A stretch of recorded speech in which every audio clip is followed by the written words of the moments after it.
THISCEARDTRICKWILLMAKEPEOPLECRAZY. I'm surprised. That only took one take. Now this is where the magic happens. And for those of you who are curious, by the way, these are my very own Canis Lupus Alpha Lux playing cards, now live on Kickstarter. I'm going to hand the deck off to you as a spectator. Spectator's going to take the deck and shuffle it up as much as they'd like. Some riffle shuffles here, some cuts here, some overhand shuffles, whatever they want to do. They can really go wild. But as soon as that's done, maybe I'm going to take the deck back actually. I should have taken out two cards with two jokers that I shouldn't have had in the deck here. That's joker number 1 and joker number 2. All right, we're not going to need these cards and toss them off to the side. And I'll even give the deck a couple of cuts just to show that it's fair. Now, I want you to take maybe a bit less than half the cards and give them a shuffle in your hands, because this is how we're going to select a card. And I'm going to tell you right up that whatever card ends up on top of the deck is going to be your selected card. So this way I'm not doing anything sneaky. Take a look at the top card and memorize it, right?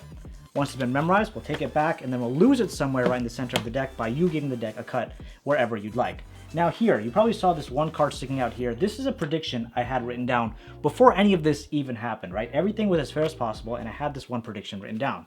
So what I'm going to do now is I'm going to go through, and I had the prediction I had. I'm going to put my prediction right at that location and I'm going to turn it facing the other way. You're not going to see it yet. I'm going to hand the deck off to you, and now you have full authority of what happens next. I want you to take this deck and cut over to my prediction.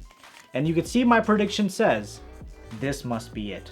I know this doesn't tell you much, but watch, it will in a second, because the next card we flip over is your card, the 2 of spades. It wasn't the 2 of, what was your card? 2 of diamonds. Okay, well, we got the 2 right? We got the 2 right. I think that this 2 looks cool, by the way.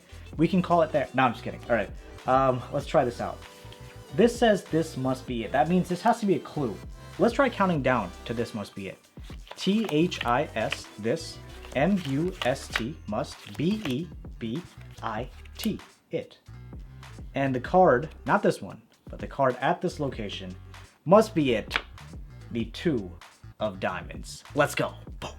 What up, crew? It is Magic Monday, and this is your place to learn magic, master your performance, and captivate audiences. If you couldn't tell from the performance, this trick is known as Spello. Very creative. I know. And it's by Mr. Carl Fulvez. It's a twist on the keycard stuff you already know, but with an additional add-on. An add-on which is also available on my Kickstarter for my Canis Lupus Alpha Lux playing cards. What a clean transition. But seriously, the add-ons range from the cards themselves to a beautiful walnut display stand, all the way up to an insane Canis Lupus walnut close-up pad. This project has funded 100% at the time of me filming this video, and I could not be more thrilled. Thank you all so much. I can't wait for this project to come to life. The link for the project will be the first one in the description if you want to help me blow past the original goal and help me create some additional goodies. But anyway, back to the effect. It's a great self-working card trick for those of you who are just getting into Magic, or for those of you who are lazy like me and just want to take it easy once in a while. So before we dive right into the tutorial, make sure you smash that like button, hit subscribe, and get ready to BLOWMINDS. Now grab my favorite deck on Kickstarter and let's do it. Now, is that better than like the closing screen thing because I can't reach the camera? Just you tell me. So let's talk about this tutorial. I'm going to rank this at a mid to high level beginner trick, and I'll show you why. So we start off by taking the cards out of the tuck case, and of course a spectator can shuffle them up as much as they'd like. There is one thing you want to probably do beforehand, or you could do this during the trick, but I just like to have it done beforehand, is maybe take another blank card, whether it be a business card or if you have like a blank card like how I have it. Just write down, this must be it, right? This is the only really setup you need, and it's not really, I don't really consider this a setup. But you just write, this must be it on some kind of card that you can put into the deck, and you put it off to the side, make sure no one can see what this actual lettering is. But if you kind of just nonchalantly keep it right in view, where everyone can see it the whole time, I think that's a really nice effect to add on. Like I was also saying in the beginning, this effect is based off a keycard principle, which I'll show you how that's being used, but it's just being used in a really cool way. So we have the deck shuffled up by the spectator. Once you get the deck back, you want to note what the 12th card from the bottom is.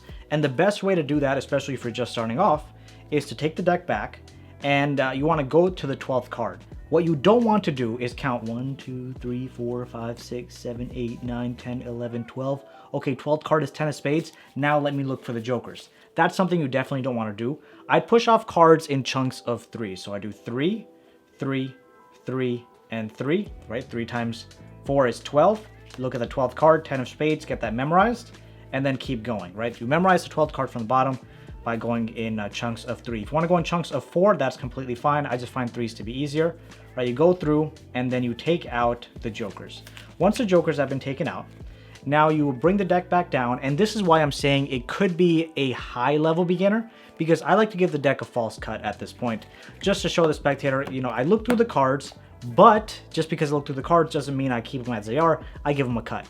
And this, of course, is a false cut, which I think everyone should know, especially at the high level beginner level.